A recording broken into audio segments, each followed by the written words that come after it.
There is a question humanity has whispered since the first dawn. How do we escape the one certainty? How do we conquer death? One man found his answer in the darkest magic ever conceived. Not in faith, not in legacy, but in the fracturing of his own soul. The soul is meant to remain whole, the essence of who we are, fragile and irreplaceable. But he learned it could be broken, split like parchment torn in two. Murder could shatter it, and each fragment could be hidden away, anchored to an object, making death impossible. One fragment would have been madness, but he wanted to be unkillable, eternal. So he tore his soul not once, but 6 times. 7 pieces scattered across the world. 7 murders. 7 objects. 7 steps into the abyss. This is the story of those fragments, of what was destroyed to create them, of the price paid with each piece severed, beauty, sanity, humanity itself, until all that remained was a creature hollow and afraid.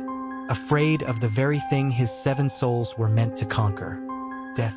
This is the secret history of the Horcruxes, the chronicle of Tom Riddle's war against mortality, the inventory of a fractured soul, the story of the 7 souls, and the price of forever. My name is Max. What you're about to hear is a deep dive into the darkest magic in the Harry Potter universe, told chronologically, from the first murder to the last fragment. Every Horcrux is canon, every detail researched. This is my own narrative construction, weaving together pieces from across the series into one continuous journey through Voldemort's descent. It's designed for sleep, for understanding, for exploring the psychology of a man who feared death so much he destroyed himself trying to escape it. Let's begin. The diary sat in Lucius Malfoy's hand, deceptively ordinary in every visible way. Black leather cover, worn smooth at the edges from decades of existence, the binding simple and unremarkable, the sort of journal that could be purchased in any stationery shop on any London street corner for a few shillings. The pages inside were blank, yellowed slightly with age, but blank nonetheless. To any casual observer, it was nothing. A forgotten school diary from the 1940s, perhaps kept for sentimental reasons, perhaps simply overlooked in the back of a drawer for 50 years. But Lucius Malfoy, standing in Flourish and Blott's bookshop in the summer of 1992, surrounded by families purchasing school supplies for the new term at Hogwarts, felt something when he held it. Not the weight of the object itself, it was light, almost too light for something bound in leather, but a different kind of weight. Presence. A sense that the diary was somehow aware, somehow watching, somehow waiting. He had kept it hidden for years, ever since his master had given it to him with specific instructions. Keep it safe, and when the time is right, use it to reopen the Chamber of Secrets. 'Cause chaos. Undermine Dumbledore. Remind the wizarding world that blood purity still mattered. But Lucius was tired of waiting. The Dark Lord had fallen 11 years ago, his body destroyed by his own rebounding curse in Godric's Hollow. The Death Eaters had scattered, many claiming they had been under the Imperius curse, that they had never truly supported Voldemort of their own free will. Lucius himself had escaped imprisonment through generous donations to the ministry and carefully cultivated connections with Minister Cornelius Fudge. He had rebuilt his reputation, or at least bought enough influence that his past was conveniently forgotten. But keeping this diary, this dark object that radiated a kind of cold intelligence, had become a liability. If the ministry ever searched Malfoy Manor, if they ever decided that Lucius's protestations of innocence were lies, finding this object would destroy him. So Lucius made his decision. He would use it now, plant it on someone else, let them take the blame for whatever chaos it caused. And what better victim than Arthur Weasley's daughter? Weasley, who worked in the misuse of Muggle artifacts office, who had been pushing for raids on pureblood homes, who represented everything Lucius despised about the modern ministry. Discrediting his daughter, perhaps getting her expelled from Hogwarts, perhaps even getting her sent to Azkaban if the diary did what Lucius suspected it could do, that would be revenge enough. He waited for his moment. The bookshop was crowded, families pushing past each other to reach the shelves, children arguing about which books they needed, parents negotiating with the shopkeeper about prices. And there, at the Transfiguration section, stood Ginny Weasley. 11 years old, small for her age, her red hair bright even in the dim light of the shop, reaching up on tiptoes to pull down a heavy textbook. Her cauldron sat on the floor beside her, already filled with her other supplies. Lucius moved quickly, smoothly, a practiced motion that drew no attention. He picked up the diary from where he had been holding it behind a stack of books, and as he passed Ginny, as Arthur Weasley appeared from around a corner and started toward his daughter, Lucius dropped the diary into her cauldron. It fell silently among her schoolbooks, settling at the bottom beneath copies of the Standard Book of Spells, Grade 2, and Magical Theory. Ginny never noticed, Arthur never saw, and Lucius walked away, feeling lighter than he had in years, unaware that he had just set in motion a series of events that would reveal the greatest secret of Lord Voldemort's survival. He had no idea, could not have known, that within those innocent-seeming pages lived a fragment of a human soul. Not a ghost, not an echo, but an actual piece of a 16-year-old boy named Tom Riddle, still conscious, still thinking, still hungry after decades of waiting in the dark. He did not know that the diary could read thoughts, could write back, could reach through ink and parchment to possess and manipulate and feed on the life force of whoever wrote in it.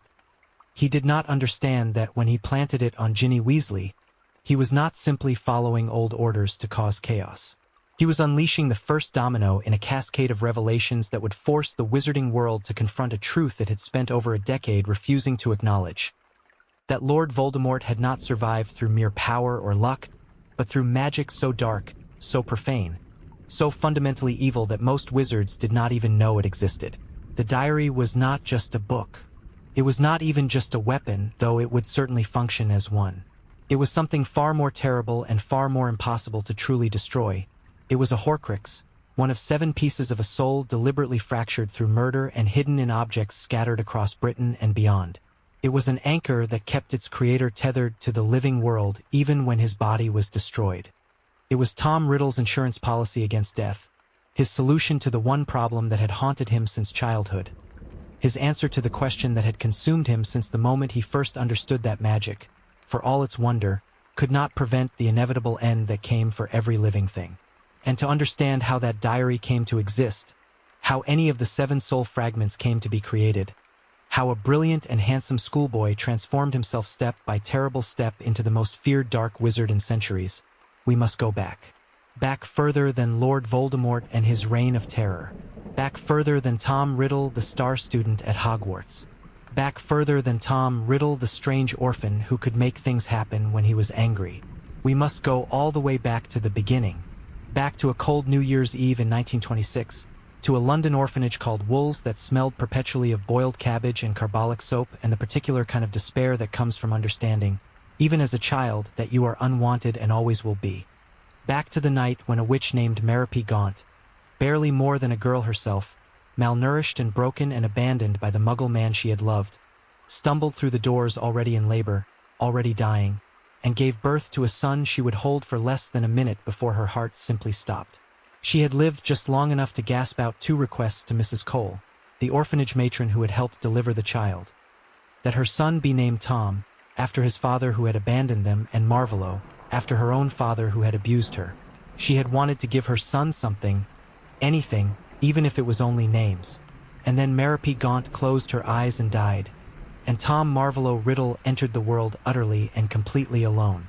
Mrs. Cole would remember that night for the rest of her life. Not because births at the orphanage were uncommon. They happened several times a year, unmarried girls arriving in shame to leave their mistakes behind, but because of the child himself. Most newborns cried when they entered the world, their wails a primal protest against the cold and the light and the separation from their mother's warmth. But Tom Riddle's cries were different. They were not the mindless screaming of an infant, but something more controlled, more deliberate, almost angry.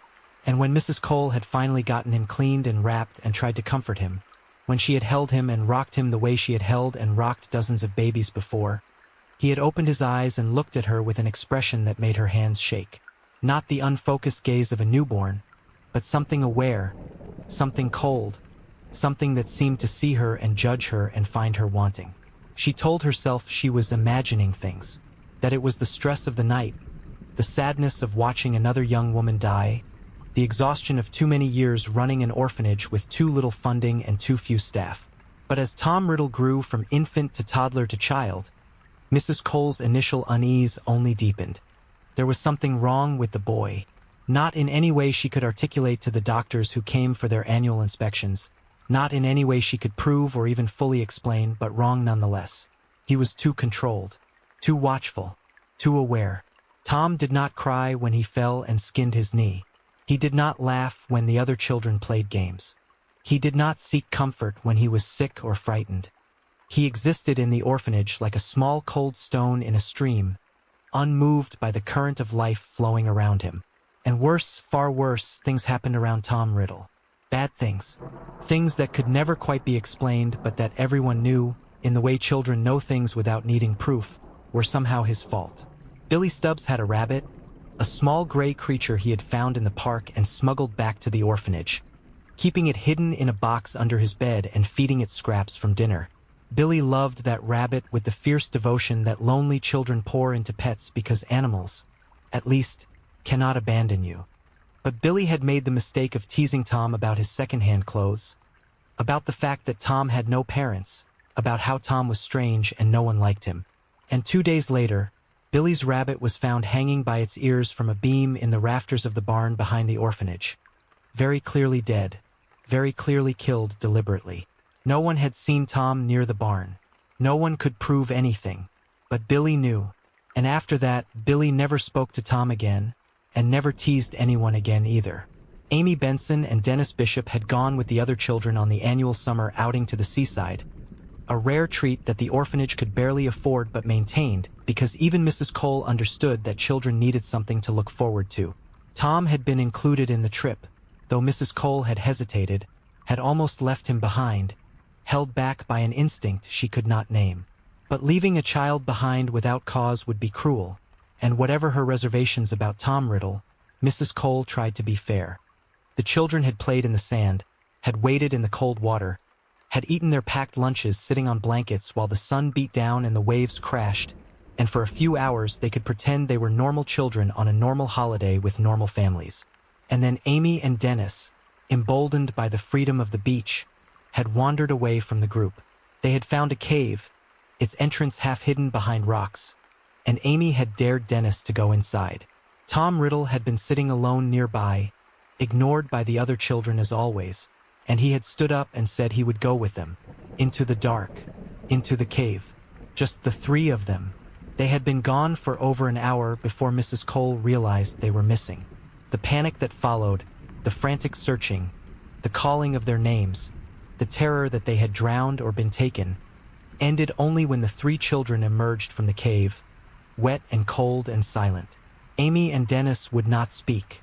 Not that day, not that week, not ever about what had happened in the darkness of that cave. They simply stopped being the children they had been. Amy, who had been loud and confident, became quiet and nervous, flinching at shadows. Dennis, who had been the orphanage bully, became docile and afraid. And when Mrs. Cole had tried to question them, when she had demanded to know what had happened, they had both looked at Tom Riddle with expressions of such pure terror that she had sent them away and told them never to speak of it again. Tom, when questioned alone, had smiled his small cold smile and said only that they had explored the cave and gotten lost and eventually found their way out. Nothing had happened. Nothing at all. And there was no evidence to contradict him. No way to prove that the boy with the empty eyes had done anything wrong. But Mrs. Cole knew. Everyone knew.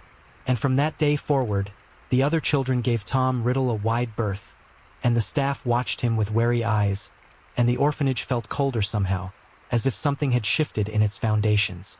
Tom understood what he was from a very young age. He understood that he was different from the other children, that he had abilities they did not possess, that he could make things happen when he concentrated hard enough or became angry enough. He could make broken glass mend itself if he wished, could make objects move from one place to another without touching them, could make people forget things they had seen if he stared at them long enough with the right kind of focus. These abilities were his secret, his treasure, the proof that he was special and they were not. that he was meant for something greater than this gray orphanage with its lumpy mattresses and its watery soup and its endless parade of social workers who looked at him with pity he neither wanted nor understood. He did not know what these abilities meant, not yet, not with any specificity, but he knew they set him apart. And he knew, with a certainty that lived deeper than thought, that the other children were right to fear him. Because Tom Riddle, even at 7 years old, even at 9, even at 10, did not feel things the way other people seemed to feel them.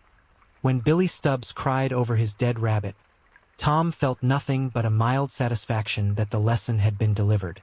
When Amy Benson woke screaming from nightmares months after their trip to the cave, Tom felt only contempt for her weakness. When Mrs. Cole looked at him with that expression of mingled fear and sadness, Tom felt nothing but annoyance that she was too stupid to understand what he was. He had never been loved, and so he had never learned to love. He had never been comforted, and so he had never learned to comfort. He had never been valued, and so he had never learned to value anything except power, the power to make others hurt, the power to make them afraid, the power to control his own small world when everything else in his life was controlled by adults who saw him as a burden to be managed. And this absence of feeling, this hollow space where connection and empathy should have grown, would define every choice Tom Riddle would make for the rest of his life. The day Albus Dumbledore walked into his room and told him he was a wizard, told him he was special in ways even his secret abilities had not revealed, was the day Tom Riddle's true education began. But it was not an education in magic alone. It was an education in manipulation, in the careful construction of masks, in the art of becoming whatever people wanted to see so that they would give him what he wanted. Because Dumbledore, unlike everyone else Tom had ever met, was not fooled. Dumbledore looked at Tom with those penetrating blue eyes and saw through to something dark and cold at the core, and Tom knew instantly that this wizard would be watching him, would be an obstacle, would be the one person he would need to hide his true self from most carefully. And so Tom Riddle went to Hogwarts determined to be perfect. Not goodness had never interested him, but perfect in the way that would grant him access to knowledge, to power, to the future he deserved. He would be the model student, the pride of Slytherin House, the boy who exceeded every expectation and earned every award and charmed every teacher who was capable of being charmed. He would build his reputation like a fortress, strong enough that when he finally revealed his true purpose, when he finally claimed the power he was meant to wield, no one would see it coming until it was far too late. The Sorting Hat had barely touched his head before shouting Slytherin, with something that sounded almost like relief, as if grateful to place such obvious ambition and cunning where it belonged without any deliberation. Tom walked to the Slytherin table with his head high, accepted the applause of his new housemates, and began planning his conquest of Hogwarts before he had even sat down to his first feast. The castle was beautiful, yes, magnificent in ways the orphanage could never be, but Tom did not see a home. He saw a resource, a place packed with magical knowledge and ancient secrets and students from powerful families, all of which could be exploited if he played his cards correctly. And Tom always played his cards correctly.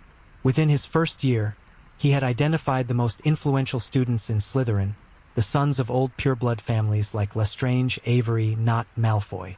These boys had been raised with certain beliefs about blood purity and magical supremacy, beliefs their parents had whispered to them since birth but which they had never quite known how to articulate. Tom gave them the words. He did not invent the ideology of pureblood superiority. It had existed long before he arrived at Hogwarts, but he refined it, gave it structure and purpose, transformed it from vague prejudice into something that felt like philosophy, like truth, like a noble cause worth fighting for. He gathered them slowly, carefully, never appearing too eager or too radical. A study group, he called it, just friends getting together to practice advanced spells and discuss magical theory. But in those late-night meetings in the Slytherin common room or in abandoned classrooms, Tom did more than teach them magic. He taught them to see themselves as an elite, as the rightful rulers of a wizarding world that had become corrupted by Muggle influence and the acceptance of Muggleborns. He taught them to feel special, chosen, part of something greater than themselves. And they loved him for it, followed him with a devotion that would later harden into the fanaticism of Death Eaters, though that name and that mark were still years away. Tom was strategic in his charm. He was unfailingly polite to teachers, even Dumbledore, whom he had learned to regard as his primary obstacle. He won awards, first in his year for defense against the dark arts, perfect scores in transfiguration and potions, academic prizes that came with certificates and applause and the envy of his peers. He became a prefect in his 5th year, that badge of authority pinned to his robes, a symbol of how completely he had infiltrated the trust of the Hogwarts staff. And all the while, all through these years of perfect behavior and academic excellence, Tom was pursuing a private obsession that consumed him far more than any classroom lesson ever could: the mystery of his own identity.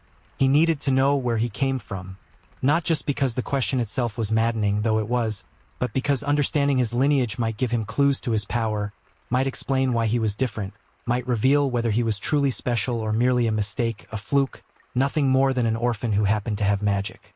The name Marvolo meant nothing to the portraits or the teachers he carefully questioned. But the name Riddle was Muggle, common, worthless. And the thought that he might be nothing more than the bastard son of a Muggle and some mediocre, which was a poison in Tom's mind that he needed to purge with truth. The answer came in his 16th year, when his research into magical genealogies finally connected the name Gaunt to the name Slytherin. His mother's family, the Gaunts, were descendants of Salazar Slytherin himself, one of the 4 founders of Hogwarts, one of the greatest wizards who had ever lived. Tom was not merely a wizard. He was not even merely a powerful wizard. He was the last living heir of Slytherin, the direct descendant of a man whose statue stood in the Chamber of Secrets beneath the very school Tom now walked through every day. The Muggle blood from his father was an insult, yes, a stain on greatness, but it was a stain on greatness, not on mediocrity. Tom Riddle was royalty, and with that knowledge came a certainty that transformed his already considerable ambition into something far darker and far more dangerous. The conviction that he deserved to rule, that the wizarding world owed him deference, and that anyone who stood in his way was not just an obstacle but an insult to the natural order. With this revelation came a new obsession: the Chamber of Secrets. If Salazar Slytherin had truly built a hidden chamber within Hogwarts, if he had truly left a monster there that only his heir could control, then finding it was not just a goal, it was Tom's birthright. He devoted months to the search, poring over ancient texts in the library, interrogating portraits of dead Slytherins, speaking Parseltongue to every serpent carving he could find in the dungeons. And finally, in a girl's bathroom on the 2nd floor that no one used because it was haunted by a weeping ghost, Tom found a sink with a tiny snake etched into the brass of its tap. He spoke to it in Parseltongue, "Open," and the sink moved, revealing a pipe that descended into darkness. The Chamber of Secrets was everything Tom had imagined and more.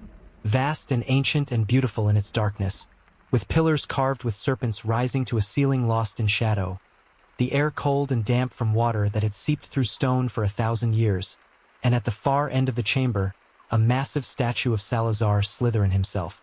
Tom stood before that statue, feeling a connection deeper than magic, deeper than blood, a sense of recognition that vibrated in his bones. This place was his. This power was his. And when he spoke the command in Parseltongue and the statue's mouth opened to reveal the basilisk, ancient, massive, deadly, its yellow eyes capable of killing with a glance, Tom knew he had found not just his heritage but his weapon. But the chamber and the basilisk were not ends in themselves. They were tools, and Tom had a use for them that went beyond simple demonstration of his power. Because even as Tom built his following and claimed his heritage and proved himself superior to every other student at Hogwarts, one fear gnawed at him constantly, relentlessly, a worm that had burrowed into his mind and would never be dislodged: the fear of death. Tom Riddle, who controlled everything else, who had mastered magic and manipulation and the art of becoming whoever he needed to be, could not control the fact that one day, in 50 years or 80 or 100 if he was lucky, he would die. And all his power, all his superiority, all his careful planning would mean nothing because death came for everyone, even the greatest wizards, even the heir of Slytherin himself. This was intolerable. Tom had not survived that orphanage, had not discovered his true greatness, had not proven himself superior to everyone around him, only to be defeated by something as banal and inevitable as biological decay. Death was not a fate to be accepted with dignity or wisdom. Death was an insult, a weakness, a flaw in the universe that needed to be corrected. And if no one else in history had found the solution, then Tom would find it himself. He would become the first wizard to truly defeat death, to achieve real and permanent immortality, to make himself eternal.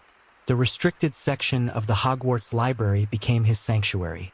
Using every trick he had learned, invisibility, misdirection, the careful cultivation of trust with Madame Pants the librarian, Tom gained access to books that no student should ever see. Grimoires bound in dragon hide and human skin, texts written in languages that predated modern English, treatises on the darkest branches of magic that most wizards refused to even acknowledge existed. He read about infery, corpses animated by dark magic to serve their creator. He read about lichdom, the transformation of a wizard into an undead being. He read about blood magic and soul magic and curses that could chain a soul to an object or a place. And then, in a book so vile that even its title had been scratched away, hidden behind 3 separate locking charms that Tom had spent weeks learning to break, he found what he was searching for. The word appeared on the yellowed parchment like a revelation from a dark god, like the answer to every prayer Tom had never known how to speak. Horcrux. The text was deliberately obscure, written by someone who understood the horror of what they were describing and wanted to hide it even as they recorded it for posterity.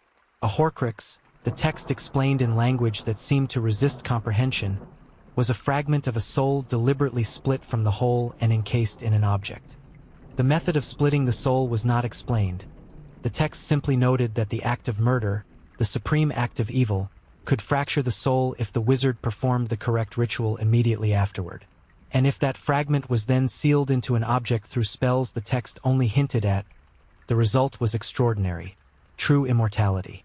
As long as the Horcrux remained intact, the wizard who created it could not truly die. Even if their body was destroyed, the fragment of soul in the Horcrux would anchor them to the living world, preventing them from moving on, keeping them tethered to existence until they could somehow return. Tom read the passage 3 times, his hands trembling not with horror but with excitement so intense it was almost painful. This was it. This was the answer he had been searching for.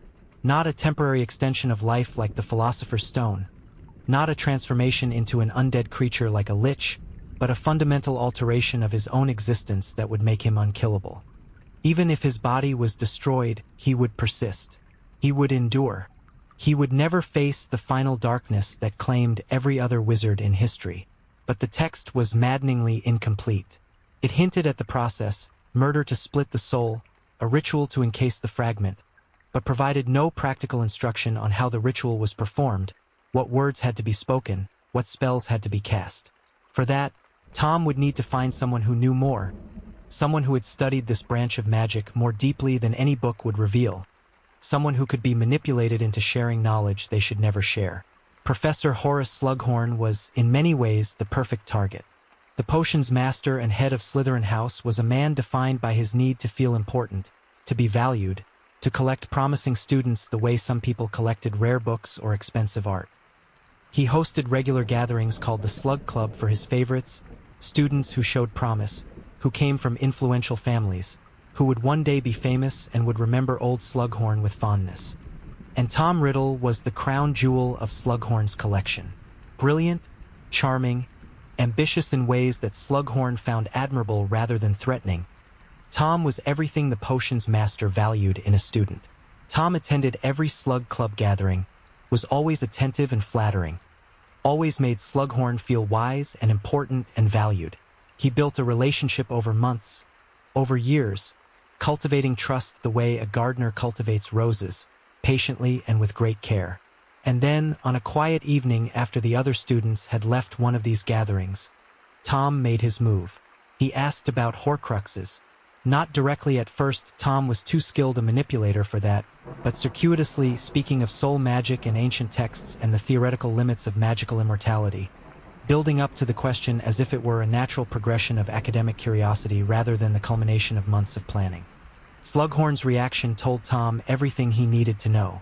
The older wizard's face went pale, his jovial expression collapsing into something like horror, and he immediately tried to shut down the conversation.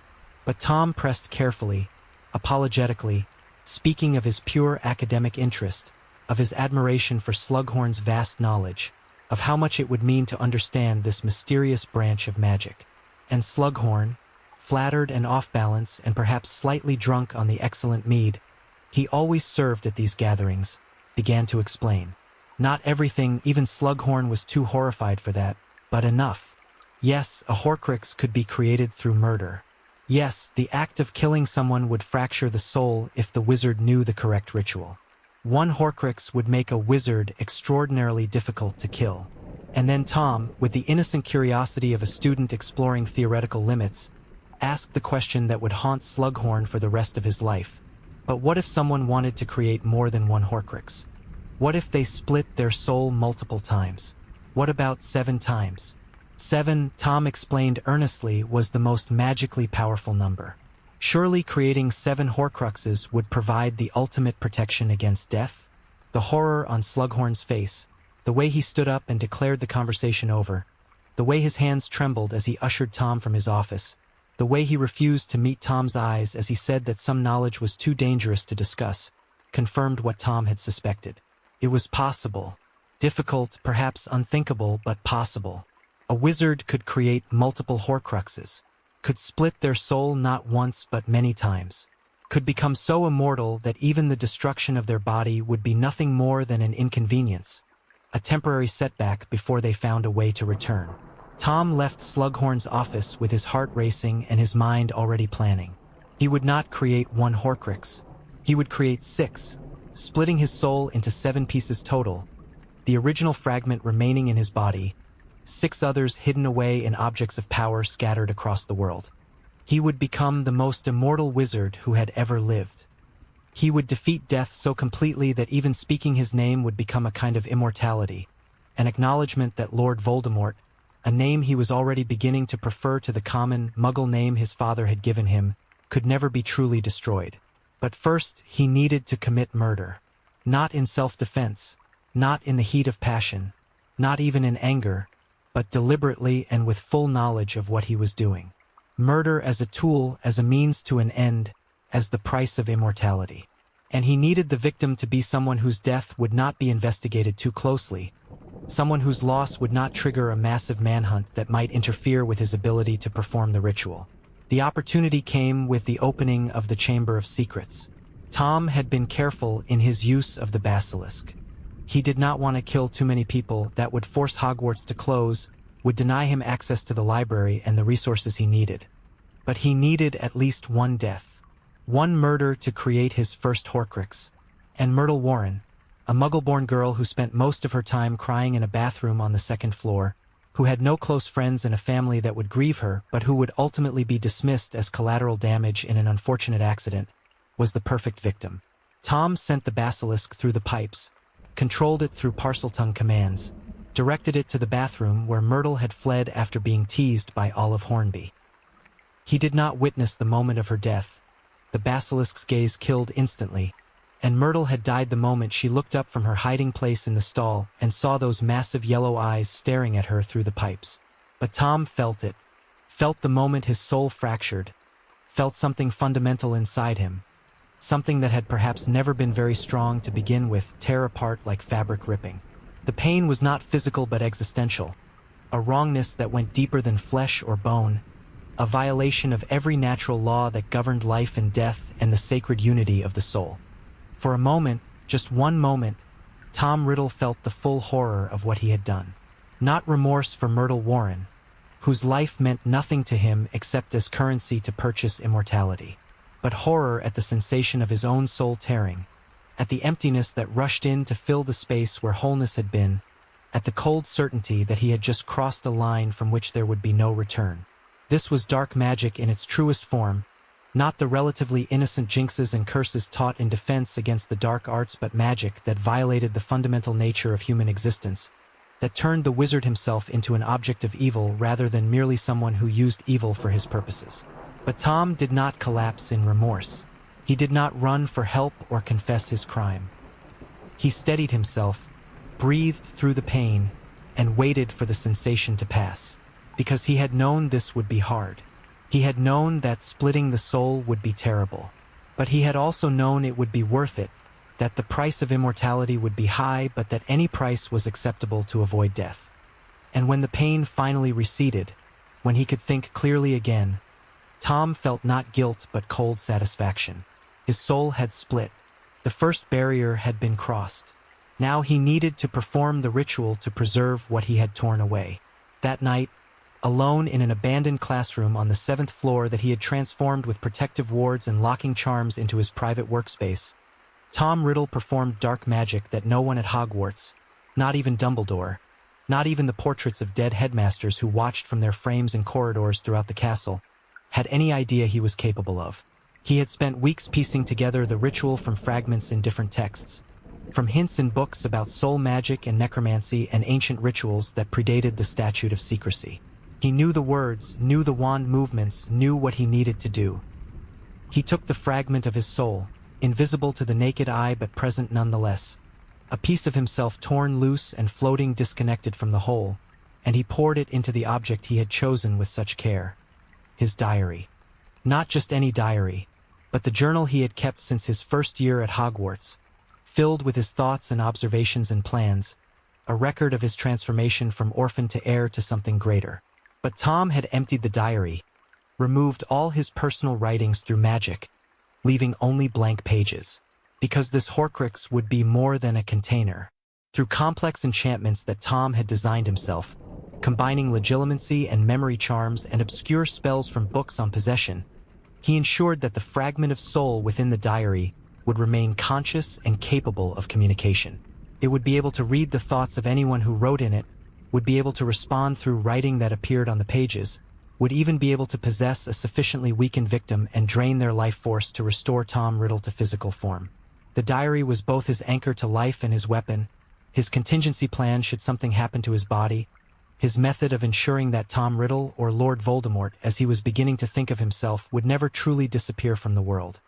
When the ritual was complete, when the last word of the incantation had been spoken and the last wand movement performed, the diary glowed briefly with a sickly green light and then settled back into appearing utterly ordinary.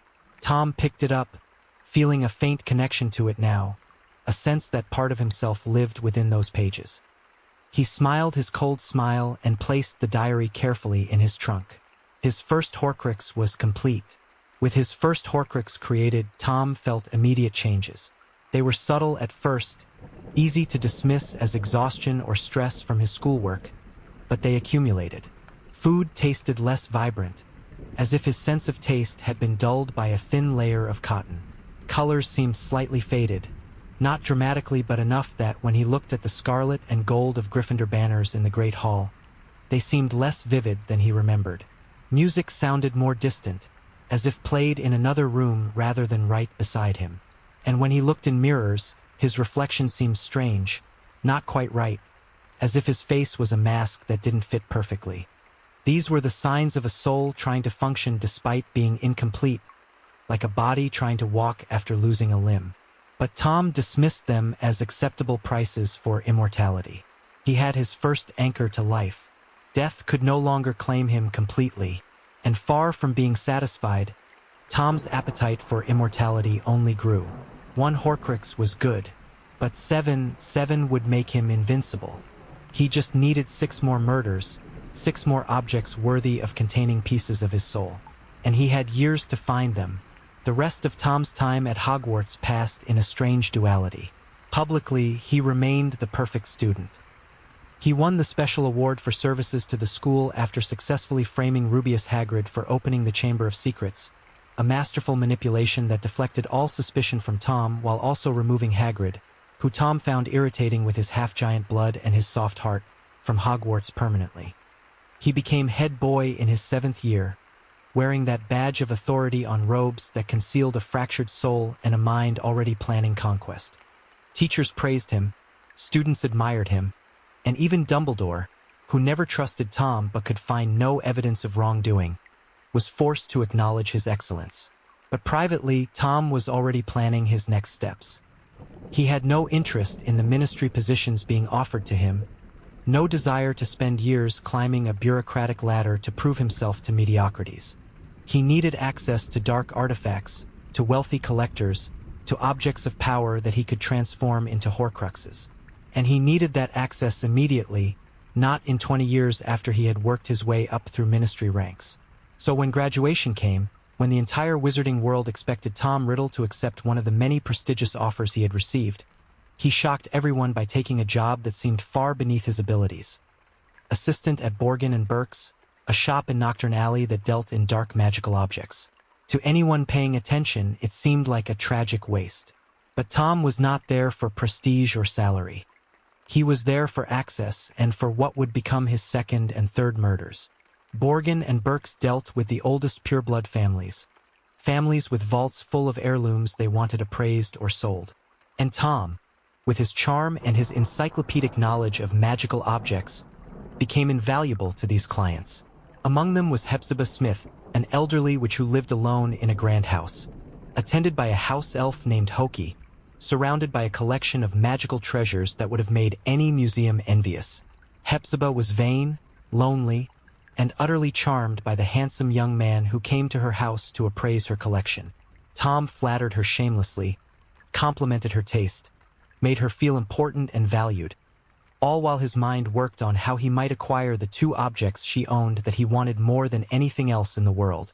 The first was Hufflepuff's cup, a small golden chalice with two finely wrought handles, adorned with a badger, that had belonged to Helga Hufflepuff herself. The second was Slytherin's locket, a heavy golden locket on a thick chain, worked with an ornate serpentinous, that had belonged to Salazar Slytherin and had somehow passed through Tom's own family before ending up in Hepzibah's possession. These were not merely valuable antiques. They were relics of the Hogwarts founders, objects saturated with centuries of magic and history and power. They were perfect vessels for fragments of his soul. But Hepzibah would never part with them willingly. She treasured them too much, showed them off too eagerly, kept them locked away too carefully. If Tom wanted them, and he did, with a hunger that consumed his every thought during those visits, he would have to take them. And taking them required murder. Tom planned the murders with the same cold calculation he brought to every aspect of his life. He waited 2 weeks after Hepzibah showed him the cup and locket before returning, allowing enough time that his visit would seem natural rather than suspicious. When he arrived at her house on a gray afternoon in late autumn, he brought with him a small vial of poison that he had brewed himself in a rented room, a poison derived from rare ingredients he had acquired through Borgin and Burke's less reputable suppliers, a poison that would mimic natural heart failure in an elderly woman, untraceable if one did not know exactly what to look for. While Hepzibah fussed over him, while she had Hoki bring tea and biscuits, while she chattered about her collection and how thrilled she was to see him again, Tom waited for his opportunity. And when Hepzibah turned her back to retrieve another item from her display cabinet, when Hoki was in the kitchen preparing more refreshments, Tom slipped the poison into Hepzibah's tea with a practiced motion that would have been invisible to anyone watching. He stirred it gently with a silver spoon, watched the poison dissolve without trace, and then settled back into his chair as if nothing had happened. Hepzibah returned, picked up her teacup, and drank deeply. They continued their conversation for several more minutes, Tom asking questions about her collection with apparent fascination while internally counting down the minutes until the poison would take effect. And then, precisely when Tom's calculation suggested it would, Hepzibah's hand went to her throat. Her eyes widened. The teacup slipped from her fingers and shattered on the floor. She tried to speak but could only produce a strangled gasp. She reached toward Tom, not understanding, not realizing that the handsome young man she had trusted was the one who had killed her. Tom watched with clinical detachment as she died. Her face went red, then purple, then gray. Her body convulsed once, twice, and then went still. And in that moment of her death, Tom felt his soul fracture for the second time. The sensation was familiar now, that terrible tearing, that wrongness that went deeper than physical pain, that emptiness rushing in where wholeness had been. But it was easier this time than the first. His soul, already damaged by one split, was more willing to break a second time, like a bone that fractures more easily after being broken once before. Tom steadied himself, breathing through the sensation, and then moved quickly. He took Hufflepuff's cup from where Hepzibah had left it on the table, wrapped it carefully in cloth, and placed it in his bag. He took Slytherin's locket from around Hepzibah's neck, the chain still warm from her body. And then, before Hoki could return from the kitchen, Tom performed a complex and highly illegal memory charm on the house elf. He implanted false memories. Memories of Hoki accidentally putting poison in her mistress's tea. Memories of panicking and hiding the evidence.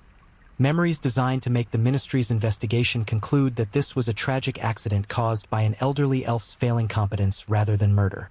By the time Hoki screamed and the Ministry was called, Tom Riddle had already left London entirely. He traveled to a small coastal town in Cornwall, rented a room in a shabby boarding house where no one asked questions, and that night performed the ritual twice. Once for Hufflepuff's cup, using Hepzibah's murder to split his soul and pour that fragment into the golden chalice. He watched as the cup seemed to drink in the piece of his soul, as the badger engraving glowed briefly with a light like dying embers, as the magic settled and left the cup looking ordinary once more. But Tom was not satisfied with one Horcrux from this murder. He had the locket as well, and he had discovered something during his research. With sufficient will, with the rage and pain of having just killed, a wizard could fracture their soul again before it began to heal itself, could ride the momentum of one murder into a second split. So Tom went hunting.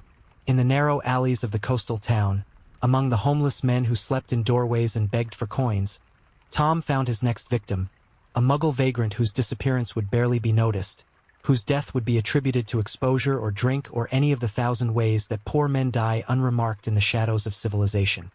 Tom killed him with the killing curse, a flash of green light in a dark alley that left the man dead without a mark on him. And as the third fracture tore through his soul, Tom performed the ritual again and sealed that fragment into Slytherin's locket. 3 Horcruxes now, 3 anchors to life. 3 murders that transformed Tom Riddle from a brilliant but troubled young wizard into something monstrous and inhuman. The changes were impossible to ignore now. Tom looked at himself in the cracked mirror of his boarding house room and saw a stranger staring back. His skin had gone from pale to the color of old wax, corpse-like and unnatural. His features, once aristocratic and handsome, had sharpened into something almost skeletal, the bones of his face too prominent beneath skin that seemed stretched too tight. His eyes held a reddish tint even in normal light, and when he smiled, which he rarely did anymore except as a tool of manipulation, his teeth seemed too sharp, too predatory, and his nose had begun to flatten, the nostrils compressing into slits that gave him a serpentine appearance even from across a room. Tom understood what was happening to him. Each time he split his soul, each time he violated the fundamental unity that made a human being whole, his body reflected the damage done to his spirit. He was becoming a physical manifestation of his fractured soul, transforming slowly from Tom Riddle into something else entirely. But he did not care. Or rather, he told himself he did not care, that beauty was a small price to pay for immortality, that power mattered more than appearance. Deep in some buried part of his mind that still remembered the handsome boy in the mirror at Hogwarts, there might have been grief for what he was losing. But Tom silenced that voice ruthlessly and focused on what he had gained. 3 anchors to life, 3 guarantees that death could not claim him, 3 steps closer to the invincibility he craved.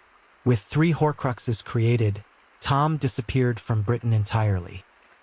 He gave notice at Borgin and Berks with no explanation, settled his accounts at Gringotts, and vanished into the wider world. For nearly a decade, he traveled to the wild places where magic was old and powerful and unregulated by ministries that thought they could contain it with laws and regulations. He went to the forests of Albania, where ancient creatures that predated human civilization still hunted beneath trees so thick they blocked out the sun. He traveled to Egypt, to Greece, to the mountains of the Himalayas, always searching, always learning, always pursuing the knowledge that would make him unstoppable.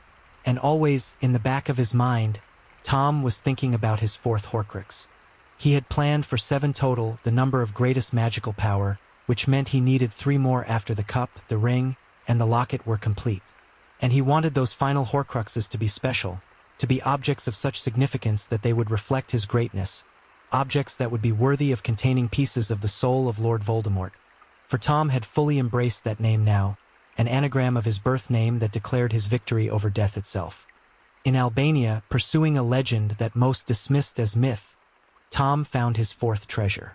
He tracked down the ghost of Helena Ravenclaw, the Grey Lady who haunted Hogwarts, and through a combination of charm, manipulation, and barely veiled threats, he extracted from her the secret she had kept for 1,000 years. She had stolen her mother Rowena Ravenclaw's diadem, the legendary circlet said to enhance the wearer's wisdom.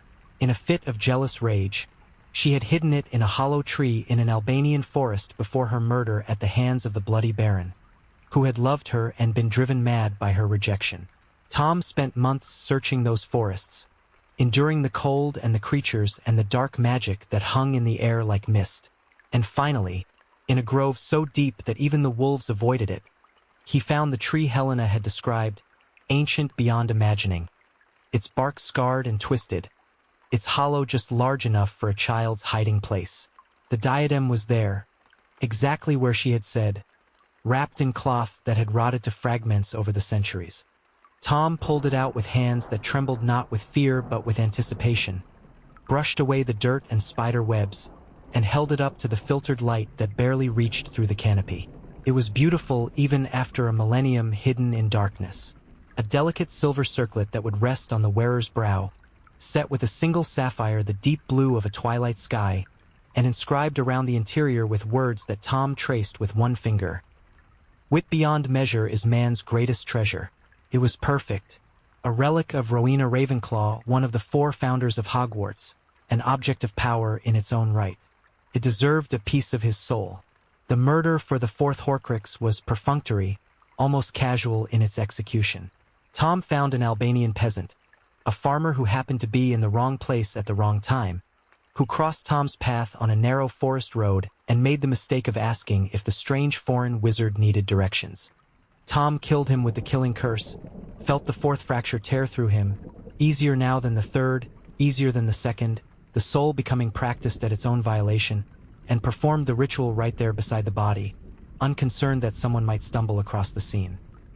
He poured the fragment into the diadem, watched it glow briefly with blue-silver light before settling back into appearing simply old and tarnished, and then continued on his way as if he had done nothing more significant than picking a flower from the roadside. For Horcruxes now, for anchors, for pieces of his soul hidden away from death's reach. And Tom's transformation continued. His hair had begun to fall out, leaving his scalp bare and skull-like. His skin had taken on the texture of old leather, dry and slightly scaly in places, especially around his hands and neck.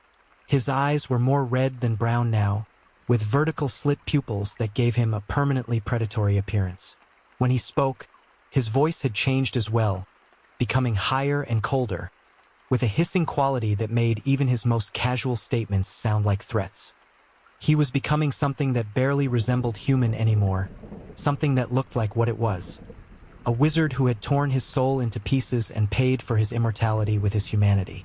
But Tom, who now thought of himself almost exclusively as Lord Voldemort, did not mourn these changes. He had what he wanted.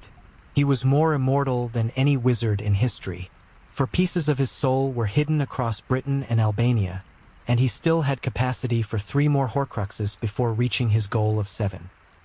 He returned to Britain after nearly a decade of wandering, but the man who came back bore almost no resemblance to the handsome schoolboy who had left.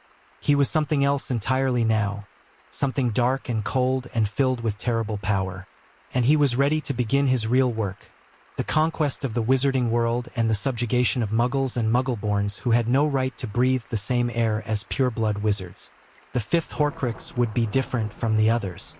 Tom had always felt an affinity for snakes, had always known he was a Parselmouth, one of the rarest gifts in the wizarding world, and he wanted a living Horcrux, a vessel that could move and protect itself and serve him even as it anchored his soul. He found her in the forests of Albania during his years of searching. Nagini. She was not an ordinary snake. She was a maledictus, a woman cursed to eventually transform permanently into a serpent. By the time Voldemort found her, that transformation was nearly complete, and she was magnificent 12 feet of muscle and scales, patterns of green and black that made her nearly invisible in shadows, intelligent eyes that understood more than any normal snake could. The murder for this Horcrux came years later, after Voldemort's first defeat and his years as a wraith. Bertha Jorkins, a ministry who stumbled upon him in Albania where he existed as barely more than a ghost, served two purposes. He tortured her for information, learning about the Triwizard Tournament, about Barty Crouch Jr. hidden at Hogwarts, about opportunities he could exploit. And when she had told him everything she knew, when she was broken and useless, he killed her. Her death fractured his already weakened soul one more time, and he poured that fragment into Nagini, binding the serpent to him in ways that went beyond normal magic or even the bond between a Parselmouth and his snakes. Nagini was now part of him, and he kept her close always, understanding that as a living Horcrux, she was both his greatest weapon and his greatest vulnerability. 5 intentional Horcruxes, 5 murders, 5 anchors scattered across the world. Voldemort believed himself invincible, but he had reserved the creation of his 6th and 7th Horcruxes for murders of special significance. And when he heard the prophecy, the prediction that a child born at the end of July to parents who had defied him 3 times would have the power to vanquish him, Voldemort decided that child's death would create his final masterpiece. He chose Harry Potter, the half-blood son of James and Lily Potter, seeing in the boy a reflection of himself, a half-blood who might have become great but who would instead become Voldemort's ultimate triumph. He planned to use Harry's murder to create his 6th Horcrux, to encase that fragment in an object of power he had not yet chosen, perhaps the Sword of Gryffindor if he could claim it, perhaps some other relic worthy of being his penultimate anchor to life. But prophecies have a way of fulfilling themselves in unexpected ways, and Voldemort's arrogance, his absolute certainty that nothing could stop him, that his power was supreme, that he understood magic better than any wizard alive, would be his undoing. On Halloween night in 1981, Lord Voldemort went to Godric's Hollow. He killed James Potter first, the young father who tried to hold him off without even his wand, who died defending his family with nothing but his body as a shield. Voldemort killed him almost contemptuously, as one might swat a fly, and then climbed the stairs to the nursery where Lily Potter had barricaded herself with her infant son. He offered her a chance to live, a mercy he extended only because Severus Snape, one of his most loyal servants, had begged him to spare the mudblood he had loved since childhood. But Lily refused. She begged him to kill her instead, to spare Harry, to take her life in place of her son's. And in that moment, in that act of conscious, deliberate, loving sacrifice, Lily Potter invoked magic older and more powerful than anything Voldemort had ever learned. When he killed her, when the green light struck her and she fell, her death created a protection for Harry that Voldemort did not understand and could not overcome. It was not a spell or a charm, but something fundamental about the nature of love and sacrifice, about a mother's willingness to die for her child, about the power that exists in the choice to love someone more than you love your own life. Voldemort did not understand any of this. He simply saw an obstacle removed and a prophecy about to be fulfilled. He turned his wand on the infant Harry Potter and spoke the killing curse, Avada Kedavra, the spell that had never failed him, the magic that brought instant, painless, inevitable death. The green light erupted from his wand and struck the baby in his crib. And then everything went catastrophically wrong. The curse rebounded. Lily's sacrifice had created a shield that the killing curse could not penetrate, and the magic ricocheted back at its caster with the same force it had been cast. Voldemort's body was destroyed, torn apart by his own spell, reduced to vapor and ash. But worse, far worse, his soul, already fractured, already unstable from 5 deliberate splits, tore involuntarily at the moment of the curse's rebound. A 7th piece ripped away without any conscious control, without any ritual to contain it, and latched onto the only living thing in the room, Harry Potter. The scar that formed on Harry's forehead was not merely a mark of the curse. It was the seal of a Horcrux. A fragment of Voldemort's soul had embedded itself in the boy's flesh, creating an accidental anchor, a connection between them that would persist until one of them died. Voldemort had achieved his goal of 7 soul pieces, but not in the way he had intended. His 6th Horcrux was not in an object of power, but in the body of the baby prophesied to destroy him. And the cost was everything: his body gone, his followers scattered, his power broken, forced to exist as less than a ghost, sustained only by the 5 intentional Horcruxes that kept him tethered to life. For 13 years, Voldemort existed in a state worse than death. A wraith, a shadow, a fragment of a fragment, possessing animals for short periods when he had the strength, hiding in the darkest forests where even hardened wizards feared to go. He could not take human form. He could barely think clearly. His consciousness, split across 6 locations, the diary, the ring, the locket, the cup, the diadem, and Harry Potter, with Nagini staying close as his 7th piece, was stretched so thin that merely existing was agony. But he could not die. The Horcruxes would not let him die. He was trapped in the immortality he had sought, discovering too late that living forever meant nothing if you could not truly live. When Peter Pettigrew finally found him, when that cowardly servant helped him return to something resembling a body through dark rituals in a graveyard using Harry Potter's blood, Voldemort believed himself invincible once more. He had 7 pieces of soul scattered across Britain. Even this new body were destroyed again, the Horcruxes would keep him alive, would allow him to return again and again until he finally achieved the domination he sought. He gathered his Death Eaters, rebuilt his army, and prepared to finish what he had started 13 years earlier. But he had not counted on one possibility, that someone would discover his secret. That Albus Dumbledore, who had taught Tom Riddle decades earlier and had never trusted that brilliant boy with the empty eyes, would piece together the truth from fragments of evidence and from one terrible mistake, Tom's boasting to Slughorn about splitting the soul 7 times. Dumbledore realized that Voldemort's unnatural survival, his ability to return from what should have been death, could only mean one thing: Horcruxes. And not just one, but multiple, perhaps even the magically powerful number 7. And so began the hunt. Dumbledore devoted the last years of his life to finding and destroying the anchors that kept Voldemort tied to the world. He found Marvolo Gaunt's ring first, hidden in the ruins of the Gaunt Shack protected by vicious curses. The ring itself was an object Tom had created during his early years of Horcrux making, though Dumbledore discovered this truth only much later. Tom had murdered his own father, the Muggle Tom Riddle Sr., and used that death to create this Horcrux, sealing it in the ring that had belonged to his grandfather Marvolo Gaunt. Dumbledore destroyed it with the Sword of Gryffindor, one of the few objects capable of destroying a Horcrux, but the ring fought back. A terrible curse embedded in it withered Dumbledore's hand, a curse that would kill him within a year. The second Horcrux was destroyed, but the price was Dumbledore's life. The task fell to Harry Potter and his friends. The diary had already been destroyed years earlier, stabbed through with a basilisk fang in the Chamber of Secrets, though Harry had not known what he was destroying. Now, understanding the nature of Horcruxes, the hunt began in earnest. Ron Weasley destroyed Slytherin's locket, pulled from the sea cave where Dumbledore had nearly died retrieving it, stabbing it with the Sword of Gryffindor while the Horcrux screamed and showed him his deepest fears and insecurities. The locket had fought back with psychological torture, whispering that Ron was worthless, that his friends didn't need him, that Hermione loved Harry instead. But Ron had overcome the darkness and destroyed it. Hermione Granger destroyed Hufflepuff's cup, stolen from the Lestrange vault in Gringotts during a daring raid that nearly cost them their lives, using a basilisk fang from the Chamber of Secrets. The diadem was destroyed during the Battle of Hogwarts, consumed by fiend fire that Vincent Crabbe had cast and could not control, cursed fire that took the form of massive beasts and burned hot enough to destroy even a Horcrux.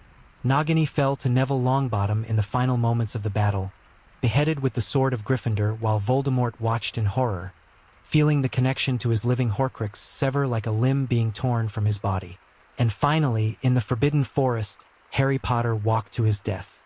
He went willingly, understanding what Dumbledore had known, what the prophecy had truly meant. That he himself was a Horcrux, that a piece of Voldemort's soul lived in his scar, and that it could only be destroyed if Voldemort himself killed Harry. So Harry walked into the forest where Voldemort and his Death Eaters waited, and he allowed the Dark Lord to cast the killing curse one more time. The green light struck Harry, and he felt himself dying, felt consciousness slipping away, felt the world fading into white mist. But the fragment of Voldemort's soul in his scar, that accidental Horcrux, was destroyed while Harry himself survived. Lily Potter's protection, living in Harry's blood, which Voldemort had foolishly used to rebuild his body, kept Harry alive even as the Horcrux died. Harry woke in a place that looked like King's Cross Station but was something else entirely, a liminal space between life and death. And there, beneath a bench, He saw something small and pitiful and broken. The fragment of Voldemort's soul that had lived in his scar, now destroyed, now trapped in a state worse than death. It looked like a maimed infant, whimpering and suffering, unable to move on, unable to rest, forever damaged by its unnatural separation from the whole. With all 7 pieces of his soul destroyed or returned to him, Voldemort stood in the Great Hall of Hogwarts during the final battle, his body still alive but his anchors gone. For the first time since he was 16 years old, Tom Riddle was mortal again. There was nothing left to protect him from death except his own power, and when Harry Potter's final spell struck him, when the Elder Wand refused to kill its true master and rebounded the killing curse back on Voldemort for the second time in his life, there was no Horcrux to save him. His body fell, and there was no dramatic explosion, no theatrical death. He simply died the way all mortals die, and his soul, now whole but so mutilated by decades of fracturing that it could never heal, was trapped forever in a limbo that Dumbledore once described as resembling a flayed child whimpering beneath a bench, unable to move forward, unable to die properly, suffering eternally in the consequences of its own evil. The 7 souls had not brought Tom Riddle immortality. They had brought him the fate he feared most. An existence worse than death, an eternity of suffering with no hope of peace, the price of violating the fundamental laws of life and soul and the sacred unity that makes us human. He had torn himself apart to avoid death, and in doing so, he had doomed himself to something far more terrible than the gentle ending he had feared. The boy who was so afraid of dying had discovered too late that there are things worse than death, and he would spend forever learning that lesson in the darkness he had created for himself. And so we reach the end of the inventory. 7 pieces of a soul scattered across Britain. 7 murders that defined a life. 7 anchors that promised forever but delivered only emptiness. Tom Riddle's quest to conquer death is perhaps the most tragic story in the wizarding world. Not because we pity him, but because we recognize the fear that drove him. The fear of being forgotten, of being nothing, of ending. We all feel it in the quiet moments. That awareness that someday we won't be here. But where most of us find meaning in that brevity, in love, in legacy, in the simple beauty of a finite existence, Tom Riddle found only terror. And in trying to escape the one thing that makes us human, he lost everything that makes life worth living. Each Horcrux was not just a piece of his soul. It was a piece of his capacity to feel, to connect, to be more than a hollow shell animated by fear and rage. By the end, he couldn't love, couldn't create anything beautiful, couldn't even understand why Harry Potter walked to his death in the forest, because he had destroyed the part of himself that comprehends sacrifice. The boy who was afraid of being ordinary became the most feared wizard in history, but he never became what he wanted. He never became eternal in any way that mattered. His name is remembered, yes, but as a cautionary tale, as the answer to the question, what happens when brilliance is married to an empty heart? Dumbledore once said that to the well-organized mind, death is but the next great adventure. Tom Riddle's mind was organized, brilliant even, but it was never well-organized in the way that mattered, because a well-organized mind understands that immortality isn't found in Horcruxes hidden in caves and vaults. It's found in the lives you touch, the kindness you show, the love you give and receive. It's found in being fully, vulnerably, courageously human. Tom Riddle tore his soul into 7 pieces trying to live forever. But he stopped living the moment he made his first Horcrux. Everything after was just existence. Empty, fearful, alone. Now, as you drift into sleep, remember this. You are whole. Your soul is intact. And that is a gift more valuable than any dark magic could ever provide. Death will come for all of us eventually, but it's the time between now and then that matters. And that time is best spent being human, with all the fragility, all the beauty, and all the love that comes with it. The 7 souls showed us what happens when we try to escape that truth. Let's choose differently. Sweet dreams.